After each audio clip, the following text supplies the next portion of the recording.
Hey, Paul and Scott, how you doing? Doing well, my friend. Good to see you, Randy. Excellent. Good to be seeing you, Great to see you, Paul. Randy. There you go. Awesome. Well, really excited here for episode 179 of Tech Sales Insights. Excited to have Paul Irving and Scott Barker. Both are partners at GTM Fund. Scott's also co-founder and Paul's also platform director. And Scott, you also may know for his additional rock star status as running the GTM podcast and also GTM newsletter, which are all part of GTM Fund, which we'll get into in a little bit. For those that are members of Sales Community, thanks. For those that are not, Tucker will put up a free link where you can join. Lots of great content. We have over 1,000 advisory board members now that are all pretty accomplished go-to-market executives, including Paul and Scott. And lots of great content and events and other things on there that can be useful as well. We also are sponsored by Phone Ready Leads. It sounds totally goofy, but they can really help improve your connect rates. The typical connect rate, if you're doing cold calling, is 3 to 5%. If you use Phone Ready Leads, I call it, goes through their swizzle. They figure out who has a higher propensity to pick up the cell phone. I do, as an example. And then the pickup rates are more like 20 to 30%. So you can get a uptick of like 5 to 10x. So you can either do with less SDRs and BDRs, or you can enjoy huge productivity gains. They've got a lot of great smaller companies as customers. Some of the recent bigger ones: Workday, TalkDesk, Hitachi, and others, and really great company.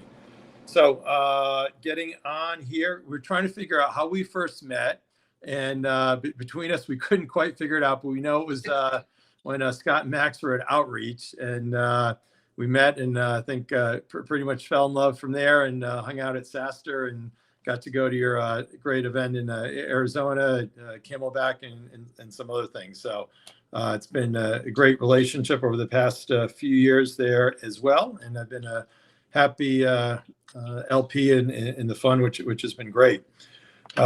So from my experience, kind of what Paul and Scott bring to bear is just fantastic relationships, a great, I'll call it newer age, go-to-market expertise around kind of what do you do, how do you do it, around the tech stack, amazing relationships, and I know of huge help to your portfolio companies. I'm a individual investor, and I think probably half a dozen or 10 of them as well. And I know all the CEOs are super pumped. And although you've got a lot larger players that are invested in the companies, I think to a person, they'd all say you guys provide the best value. So that's great. One of them is Ted Blosser, who's a CEO of WorkRamp, says GTM Fund has been great with intros and connecting us with the broader GTM community. Highly recommend them for your cap table.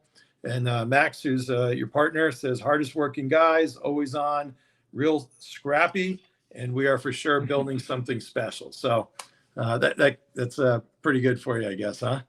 A compliment from Max. Wow, that's pretty rare, man. That's pretty rare. I'll take it. It's pretty easy, and he's kind of on leave now, right, with the new daddy, right? He just had his third kid, yeah. But what's funny about Max is when he's on leave, he's sometimes the most active, I would say. He, I guess, has more time to creatively think. So you'll get texts at least a couple times a day about interesting things we should be doing. I think it just gives him more time to think holistically. So Max being off isn't actually off. Never has been, but bless him for it. There you go. Old school, which is great. Doesn't happen that much anymore. But anyway, so let's talk a little bit about GTM Fund. As I said, I'm in the first and the second fund. We're not allowed to talk about any new fund going forward, so I won't talk about that. And a bunch of the specific companies too that have done a SPV in. And I think it's really an interesting niche around focusing in the go-to-market space, smaller company, being totally plugged in, adding the value to the CEOs and the management teams for sure. But Scott, why don't you tell us more? For sure. Yeah, I can give you a little bit about the backstory, how this all came to be, bleed into the thesis and strategy a little bit. I'll try and keep it as succinct as I can because there's a lot going on. But yeah, we were originally founded by myself and my partner, Max Altschuler. Not familiar with Max, I would definitely go give him a follow. Obviously, a great leader and voice in the space. Been fortunate enough to work with him for almost a decade now through various businesses. But yeah, so we both obviously came from the operator side of the house. So we invest in B2B SaaS generalists, so across a lot of different categories. And Max was the first sales hire at Udemy, online education marketplace. He built out the sales and supply side of that business. I'm Canadian, so I cut my teeth up here in Vancouver and got known as someone who could build out outbound business development programs from scratch. Did that successfully a few times. And then Max and I joined forces when he was building a media company. Company was called Sales Hacker, that many might remember. I ran revenue for him at that business. Super fun business to build. We grew it to 180,000 members. Got to do conferences all over the world in SF, London, New York. It was really all about teaching startups and the employees at those startups what the fastest growing companies in the Valley are doing. And 8 years later, we're still doing that. It just looks a little bit different. And it was a great cash flowing business. It was incredible to build our networks because we had the best CEOs, CROs, CMOs on our stages and our podcasts.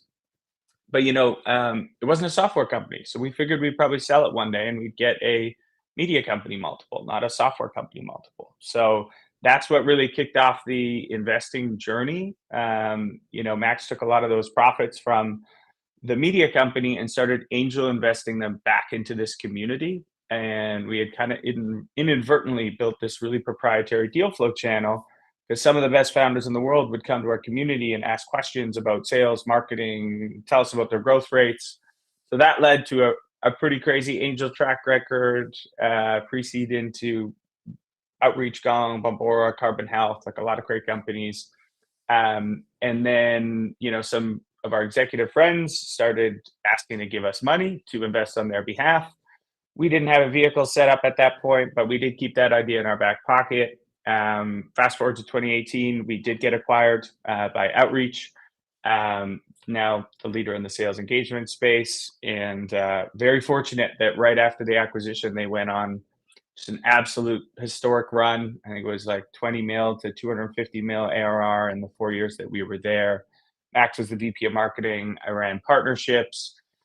Super formative experience. It was amazing to watch Manny Medina do his thing and all the blood, sweat, and tears that comes with building a $4.4 billion company. Also made us better investors in every sense of the word, just increase empathy for what that takes.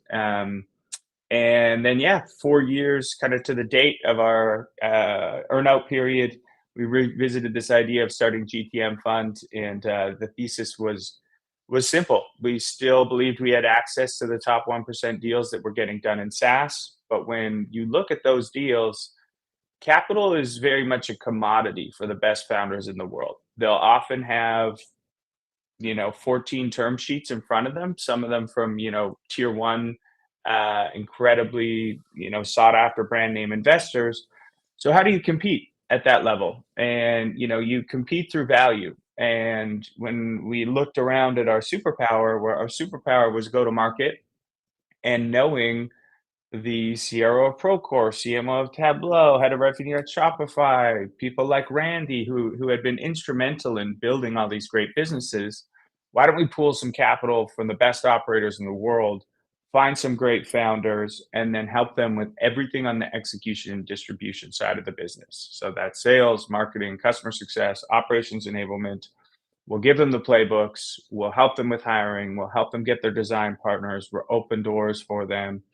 And we're very fortunate that, that hypothesis that founders would love that product became true very quickly. And it kind of snowballed from there. And fast forward to today, we have 260 go-to-market operators that are all LPs in the fund. So they all have meaningful skin in the game to help support our portfolio. They're also great sources of deal flow, help us with diligence. We're currently on our second fund now. We bought back that media company that we sold, which is super cool. So we have a full-blown media company that sits on top of the fund. We've started incubating companies. So we're having a blast, not sleeping a ton over the last 3 years, but we're having a lot of fun, and it's been really rewarding seeing our founders have a lot of success. That's great. It's really thorough. Paul, anything else to add about GTM Fund? No, nothing. I think Scott covered it. What's been interesting, and I know we're going to talk about some GTM best practices today, and we're excited for it. Scott and I were looking forward to being followers of Tech Insights ourselves, Tech Sales Insights ourselves. Excited to be part of it, but so many of these early stage B2B software companies tend to be pretty product and technical focused teams, at least in the early days. So being able to give them some of the playbooks that the fastest growing companies in software, from incredible revenue executives who have implemented them successfully, can be a real needle mover. And then the other side of it too, which is interesting, is some of the more successful founders and executives who have had exits, built companies, still have some interest in diving into GTM best practices because they realize in their first go round, even if it wasn't the most time and money and got the most things wrong, was on the revenue side of the house, the GTM side of the house. So as Scott said, it's been fun to try and leverage the network to de-risk some of that execution for the teams we work with. Awesome. Yeah, amazing, really unique, great niches that you got there for sure. So something that you guys know a lot about, GTM Best Practices is our title topic. And I'll also add, we got Tucker behind the scenes, is always here helping. So thank you, Tucker. So anybody that is watching or listening along, feel free to ask any questions or make any comments, and we'll do our best to get to them. So don't be shy at all. So a lot of things, obviously, and go-to-market covers a lot. But Scott, I know you're particularly passionate and amazing at the whole outbound side of things. Mm-hmm. Yeah, outbound is definitely something I'm incredibly passionate about. It's obviously where I started my career, and I think it's an interesting topic right now. I think it's harder than ever to create outbound demand. It's noisier than ever. AI is having a big impact on the role, but it's not dead by any means necessary. And I know that firsthand. When people tell me outbound is dead, I say, well, actually, I know that's bullshit. Sorry if I'm not supposed to use that language, but because in my function, and I think any successful entrepreneur, I'm still a BDR every single day. I use outbound tactics to get in front of founders, to get in front of investors. And so it still works. And, the truth is, I think, in outbound, it has always been hard. When I started my career, to create outbound opportunities, I would physically walk into buildings and try and talk to the receptionist and leave business cards. That was hard. And then you had, calling into the yellow pages and calling 100 numbers. And again, you're usually getting a receptionist if you're lucky. And then you've got to find a way to get past that. That was really hard. Then you got some random lists that someone pulled and you're calling that all day. And then you're having to find a way before CRMs and all this, create your own follow-up strategy and have mountains of notes and pages. That was hard. And then we had to figure out how to use a CRM. That was difficult. And then we had to figure out how to optimize and use these 20 new tools that our managers gave us. That was difficult. And then we did have maybe an easier 5 to 6 years on the back of the predictable revenue model, the outreaches, sales loss of the world. They did give us an advantage for a little while. And I think they tricked us into thinking it was easier than it is. It has always been incredibly hard. I think it's one of the hardest things you can possibly do is create something from nothing. And creating something from nothing takes a lot of creativity. And so for me, I'll speak to what I try and speak through just my personal experience. What works for me right now is warm introductions. So how can you get more warm introductions? Well, I spent my years cultivating my network, showing up in communities, building communities, sharing valuable content. That has put more nodes in my network. And now I know not everyone has the luxury of doing that, but if you're starting your career and you maybe just got out of school, like you have a network, and some of your fellow students are now working at company X. Start there. You know, they can intro you someone up the line and then hopefully get a meeting there. You then take that meeting, be like, okay, this person looks a lot like this person. Let's now go reach out to them. And like you should be building this sort of tree that is a very natural progression. I think we got obsessed with messaging, we got obsessed with positioning. It doesn't really matter what your email says if it's not hitting the right person or you're getting a warm introduction based on trust. We also got obsessed with velocity. So I think BDR leadership and BDR teams should spend more time thinking about how can I map the path of least resistance to the person I want to talk to, and how can I do that from the most trusted source? And then the last few things I'll say there is one of the things early in my career that I think I got right was understanding that your executives work for you, even if you're a BDR, and they do have those networks.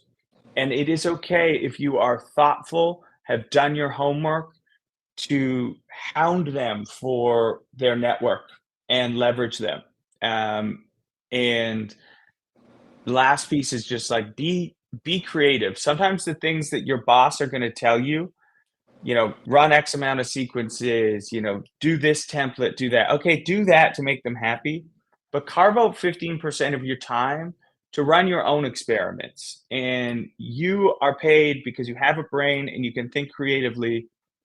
And I'll give an example of this. Very early on in my career, I was in working at a fintech company, and they would give us these arbitrary campaigns, BD campaigns, where they'd be like, "We're tackling dentists this week. We're tackling golf courses this week," and it was pulled out of the air. And they would give me a list, and I would call them, and it was a very low hit rate. We had to make like 100 dials a day, send an absurd amount of emails.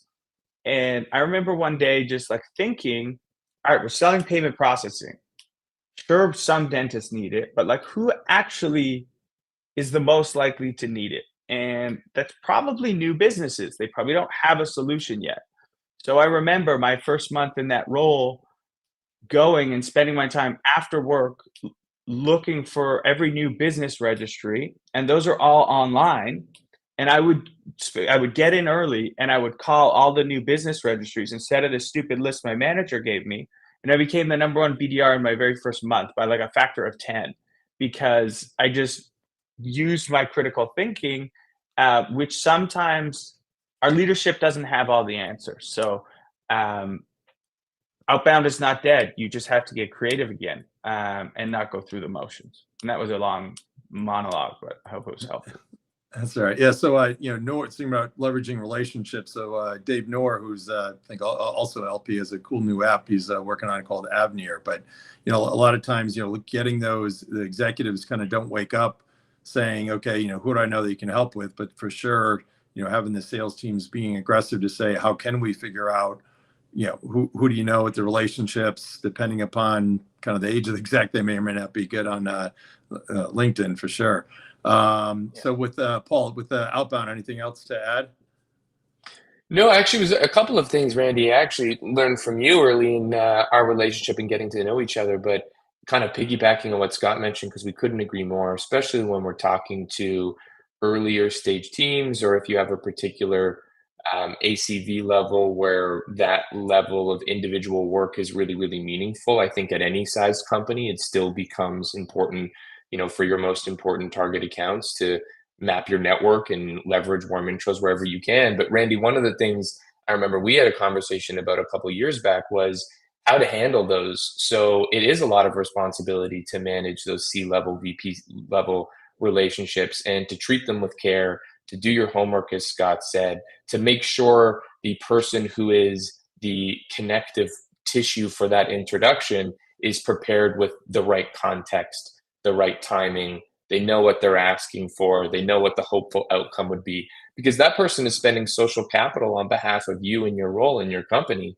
and having, I think, the right amount of respect for what they're doing to support you, whether it's someone internally, or maybe it's an investor you have on the cap table, or maybe it's an advisor you have for the company, or just someone in your personal network that could be a useful person to leverage, is treating those nodes in your network with, the amount of white glove respect and sort of treatment that, they're delivering to you on the value side of things. Because if you treat it right, those people will be helpful for you in the future. If you, burn those bridges aren't coming back anytime soon. So I think the only thing I would add to it is just map out your process, do your research, understand the value that's being delivered to you from those relationships, and treat it with that level of, care and respect. Yeah, for sure. Great points. Do you want to go deeper on that? Because I know you're in a position where you get asked all the time from portfolio companies, people in our network, for introductions. What is the best kind of template for an introduction that then makes you go, oh, this is awesome, I'm excited to make this intro? Because, there is a lot of times when people make these asks that I'm like, I don't know enough. Like, how am I going to spend this social capital when I have very little information? Yeah, it's a really good question. I think there's a couple layers to it. The first one is when you're doing the initial reach out. So say I'm the point of contact, I'm the sort of valuable executive or network or investor on the cap table, and sales team is coming to me looking for introductions, is make it simple for the person to see where they can add value. So if you can curate a list of introductions that are in your, cold accounts, or, they're in your funnel and you're looking to, move up to the executive level with the relationship and move them, throughout the sales process. But send those companies those relationships and let the person self-select which ones they're able to make a valuable introduction connection with. I sometimes get a pipeline list with 250 companies in it. Scrolling through every single one of them to try and dig where my network overlap is hard. Do that work for them up front. Say, hey, here's the 10 I think you can connect this to, and here's the person we want to talk to. When they self-select into them, I think the worst version of this is the templated blurb where I fill in name and personalized introduction, and then they just have a copy, cut and paste on their company, what they do, what the service is. The best ones are really personalized. Okay, I can introduce you to 3 companies from the list of 10 that you sent me. I know these people well. Send me a personalized email I can forward along with maybe a Loom video, some other content that's personalized to the individual who's going to be receiving that email, and then I can send it forwarded with my note of support and my note of my own context. I think it's the people that do the work for you and then make it hyper personalized, make it hyper relevant, and then follow up with you afterwards. I think that's the part that really gets missed, is even people who do exceptional upfront work don't do the back channel after the conversation. Hey, how it went, how you can support again. Those are the people that we're going to want to work with, time and time again. And then the last one, and this is a little like, I'd say, addendum to that, a trick we learned from Mark Costaglo and Raul from Noble, one of our founders. We're doing it together, and I hopped in and helped out. Was, sometimes you get the introduction subject line, introduction to Randy at Sales Community, and it gets sent to me, and then I'm supposed to forward to you. Is instead of having that as the starting point, if you just caught up with a sales team from a company that you love their product, if I'm the connector, I'll send the first email to the sales rep and say, hey, great catching up. I love this new product or feature or this new capability that you guys are launching. And then they can layer on top of that, hey, I would also love to talk to Randy. You spoke so highly of him. Here's all the personalized context. So when you get it, it just looks more natural. It looks more personal. It doesn't just look like this forwardable blurb, even if you have a couple layers of personal context on top of it. So I think that one is probably my favorite version we're seeing. Yeah, great. And then I'd add on, so with Sales Community, we do this a lot for clients, leveraging kind of the advisory board and others in my network. And it's amazing how, I'll just say, crappy a lot of the exec intro notes are. So, more times than not, and Tucker's probably laughing here behind the scenes because he sees it a lot, but it's like, okay, let's start with the subject line, right? So it'd be helping, GTM Fund sell more with, whoever, right? Or just, something. So, actually what it's about as opposed to just intro. And then I prefer bullets. Some people, want to have, sentences, but I think it's, sharper and crisper, but however you get it across, no particular order, but saying, and it would be a note that I would send. So send it to me, and I'm going to copy and paste. So it goes from me to you. And then you're highlighting, hey, I'm, working or helping with, such and such company, and kind of here's how they can help you. And when you say kind of the combination of what they do and how they can help you, think as if it's a CFO on the other side. So whatever it is, you want to have something that's really value-based, that's going to help. How does it help it improve revenue, save costs, keep them out of jail if it's compliance, or kind of whatever around that. And then, mention some specific customers that you have, so you don't sound like just a startup, and anything relevant to that specific company. So with GTM Fund, that would be the example here. Okay, hey, there's some other venture company firms like so-and-so that we're helping, or I saw looks like you're kind of newer, but you've had great success with your first two funds. Congratulations. That way, it's just not generic, and especially leveraging AI these days can help with some of that. But you still need the personalized approach to make sure it's kind of sharp and crisp. Copy paste, boom, it goes. You figure out what the ask is, which is for a meeting, and that for us works really well. Totally. If that makes sense. And then Scott, I want to ask. So with kind of email jail these days, it seems like emails kind of more kind of as a percentage, if you were to say, I don't know what the numbers are, probably less, and cold calling kind of a lot more. Do you find that? Yeah, it's a good, if I was running a team today, I would, and obviously everything is dependent on kind of like stage and what you're selling and ACV. I would lean more heavily on the phone for sure. I think it is a less saturated channel than email. And if you're good at it, you can still, drive results, especially with things like, phone ready leads that will give you a high propensity for them to answer. And then of course, LinkedIn is another secret weapon. If you're fortunate enough to spend time building that. I don't know if sales nav and sending like in-mails is effective. I don't know if it ever has been, because they had that like separate inbox, which is just kind of crazy. But if you can build that network, it's I would spend a lot of time there. More, it's the channel you choose to spend time in is not the channel that you deem is most effective based on what everyone else is doing. The channel you pick is where your customers show up. If you're in vertical SaaS, and you're selling to, customs brokers, then you can go and, where do they hang out? Is there WhatsApp communities? Is there, do they get together for a happy hour in Missouri? Like, that's where you have to be. The channel is a byproduct of like just where your customers are. Great. All right, we got from Sophie. Great conversation. Thank you, Sophie. Appreciate that. So now, is that our Sophie cheering us on? Thanks, Sophie. The best.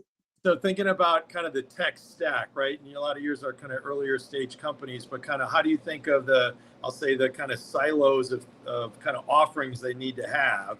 And then this is a whole long topic, but if you can do it shortly, and then kind of some of who you consider some of the best companies within each of those silos. Yeah, that's a big question. So I think the models that are getting run right now broadly, and I'll try and kind of name them, and they have various names, but there's companies that are still trying to do the predictable revenue, model. Let's get some BDRs, let's send a bunch of emails, let's put them in sequences, and we're going to do all the traditional, ads, and we're going to run webinars, and you can brute force and make that work.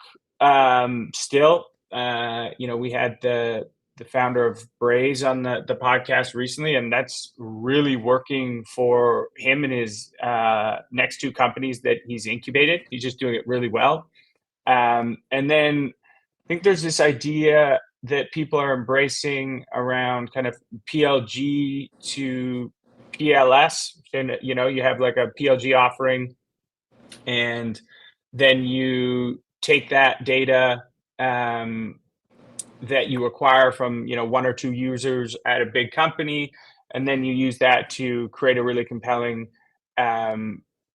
messaging to get in front of it and try and go business unit by business unit and knock down these big brands that way. Then there's this kind of growing movement that other kind of portfolio companies are using, which is, broadly, I would say, insight-led sales. So just being hyper prescriptive with who you are reaching out to. It's kind of like the target is more important than the bow and arrow, if that analogy works off the top of my head. And so it's kind of like the next evolution of intent data, like the Sixth Sense and stuff that would tell us, hey, this person's in market. Not sure how effective that was, but we seem to be at a place now where using AI, there's companies like Pocus that can get really granular with who might be the best person to talk to. And so that's driving a lot of companies' success. And then, I think there's an embrace of this idea that I've been a fan in for a long time, and built an entire program at Outreach of like ecosystem-led growth.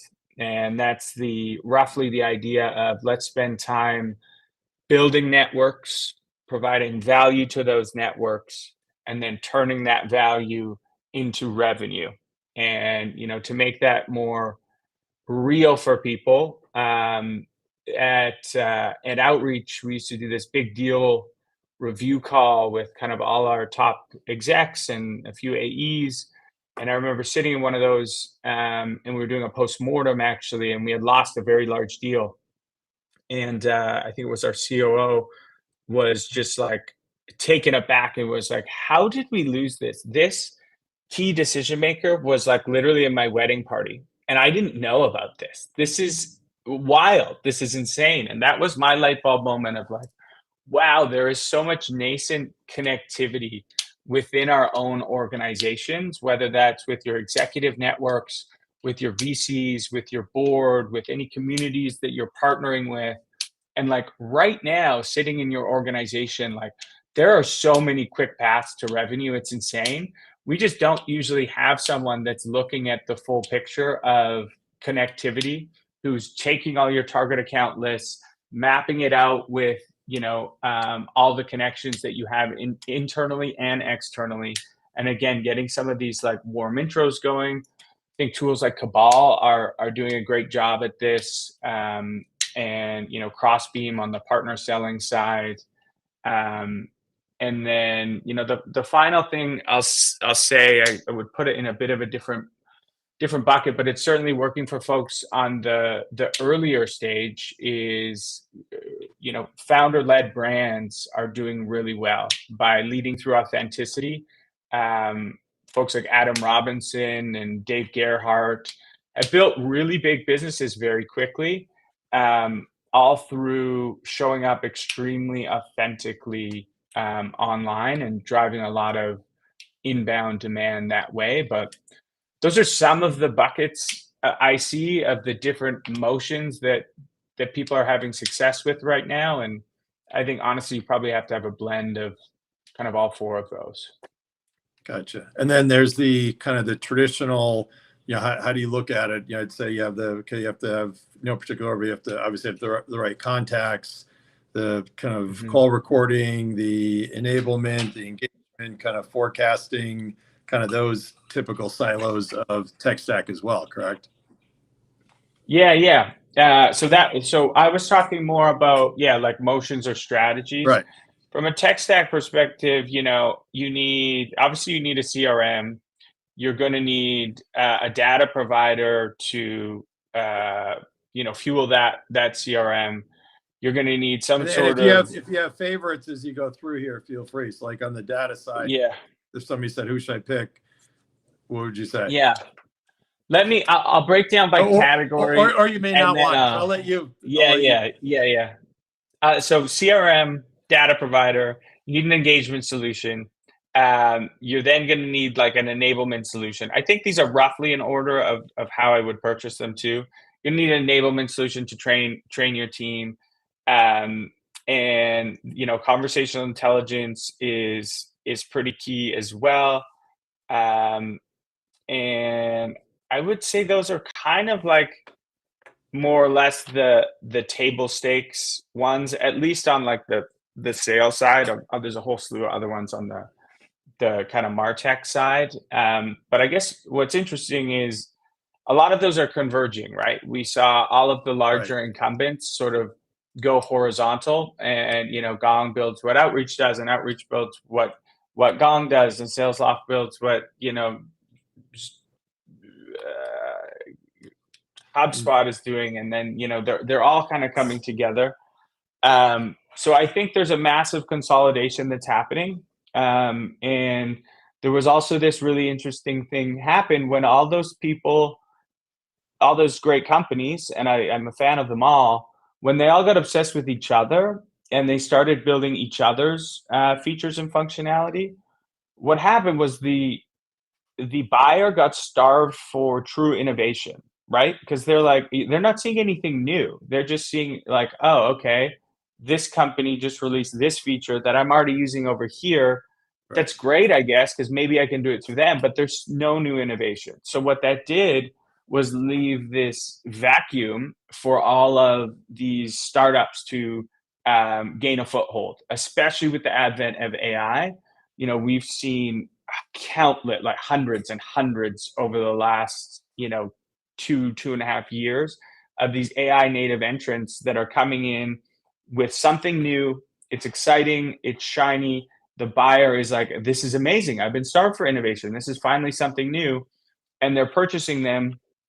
But I think we're going to see a lot of false starts. So I would be wary of going out and buying shiny point solutions. I think that those are going to become features of some of the larger players quite quickly.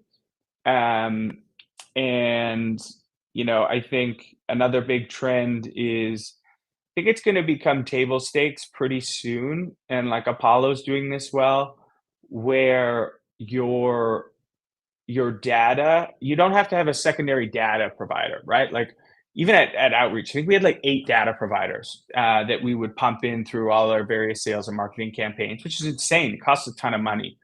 I think we're at a place now that data should just automatically live in whatever tool that we're using.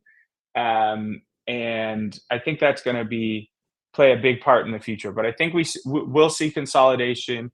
We're finally seeing some new innovation, and yeah, we're super excited to kind of be at the forefront of it. We've did hundreds and hundreds of interviews with all of our go-to-market execs on like, okay, what do we actually need to power this new go-to-market motion? And we think we've got a pretty good idea. So I can't speak too much about it, but we're actually incubating our first company out of the fund, backed up by these 260 CROs who have given us so much insight. And it's going to be called Operator. Mark Costaglo is the CEO, obviously prolific CRO from Outreach. And we're going to be fully coming out of stealth in likely in September. So keep an eye on it. That will be our best guess at where the RevTech is going. Awesome. So stay tuned for that. Yeah. So time flies here, but as we get to the end, if anybody else has questions or comments, feel free to chime in.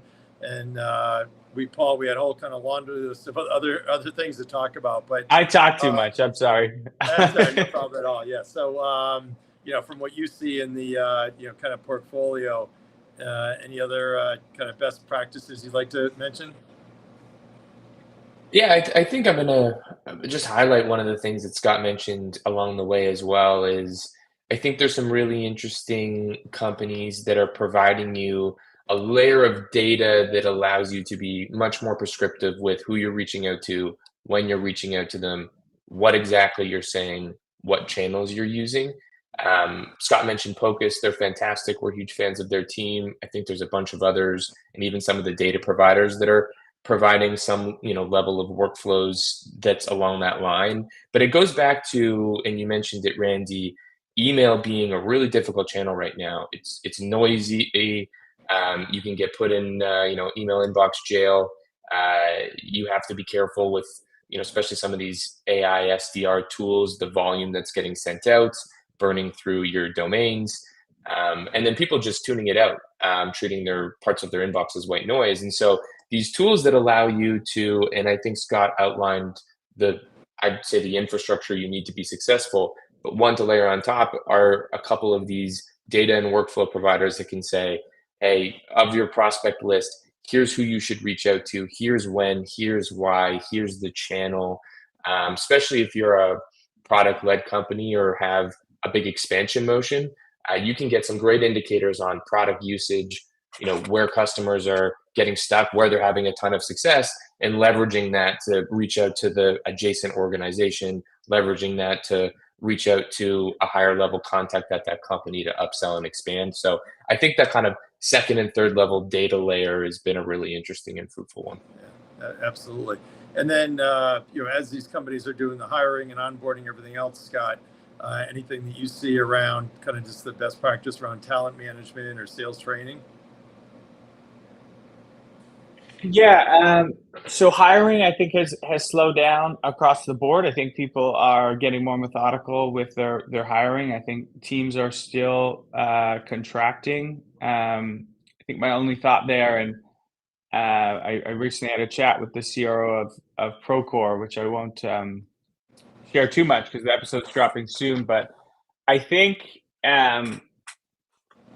we got really obsessed with fairness in tech, which obviously fairness is important, but there is certain individuals that we hire that have a outweighed impact and add so much more value.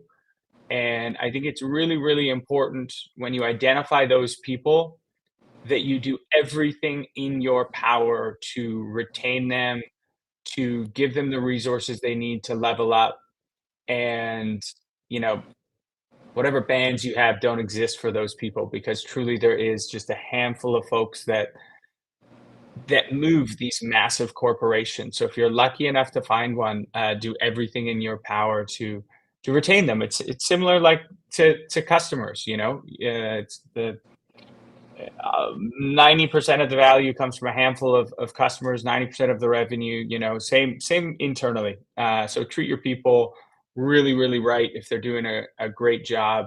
And training. I think there's some cool things with AI now for younger sellers where you can jump on and have get a bunch of cycles in with like an AI buyer. I think that's fantastic. We used to run kind of mock cold calls with my team all the time, but now you can use AI. And so if you're willing to put in the work, you could spend an hour a day talking to your AI buyer and get really good on the phones. And so I think there's a lot of cool things there. I think enablement is changing, and it's changing to in real time. I think is cool. Awesome, great. Well, wealth of knowledge. We hardly even touch the surface, but just so much great info, Paul and Scott. Really appreciate it, and great having you. So, for folks that know me, I like to say if there's any PG Randy story you'd want to share. I love it. I'll kick this one off, Paul. I'm sure you have one. Well, I'll sneak two in because I've been talking this too much this whole time, so I'll just keep it going. One is Randy hosts the most amazing retreat and event ever in Beaver Creek with the sales community. Is just like the most high class, incredible revenue leaders, no ego, super humble. So we did have a moment, outside smoking cigars after a great day on the hill that I'll always remember fondly. And then the other one, which I love, we were down at SaaStr at Postal's Postal's party. It was like a Oktoberfest party, and we were catching up, and we're having a couple beers. And you always had a backup beer because you didn't know when they were going to close down the bar. And I loved it. It was my favorite thing ever. You would order two at a time, and just one was chilling there. And I was like, man, this guy gets it. He's just ahead of everyone else. So I loved it. Yeah, those events, you never know when it's going to shut down, right? They don't tell you the truth. The backup beer, it's key. Appreciate it. Thank you so much. Paul, I don't know if you'd have anything to add. That was mine as well. And the best part about it is, I think by the end of the evening, about 10 other people had caught on to the backup beer strategy, and I saw a few other people with one tuck behind them as well. So you were innovating at the networking event, and grateful to have attended some incredible sales community events and retreats with Randy. Awesome. And join this community. It's incredible people. I've been able to get to know a lot of them, and I think it's really important too for any maybe younger people too, to get exposure to people that are all. What I really appreciated is it's not all just people that are in kind of this little software bubble of selling software to other software. These are incredible leaders from spanning all different industries that have worked on deals in the hundreds of millions of dollars. And I think we do need this knowledge transfer from kind of our strategic AEs in software into some of these people that have just incredible insight selling into very large enterprises. And I've always learned a ton hanging out with your crew. So thank you, Ryan. Appreciate it. Thanks so much. I do a weekly post, which is I might be old school, but, and it's just all this stupid stuff that I see that 20 years ago would never be acceptable, and people can just get away with being sloppy, for lack of better words. But anyway, all right. And Brad, thanks for your chiming in about Two Fist. To be clarified, Two Fist I think is a little different. This is a legit backup. But anyway, we won't get into it's the classy Two Fist. The Two Fist hasn't been that's been great. Done, but the classy, discreet backup here, this is innovative. Yeah, awesome. Great. All right. Well, you guys have been great. Anybody feel free to check out GTM Fund, and Tucker, as always, thanks for your help behind the scenes. You guys have a great day and rest of the week. Awesome. Thank you, Randy.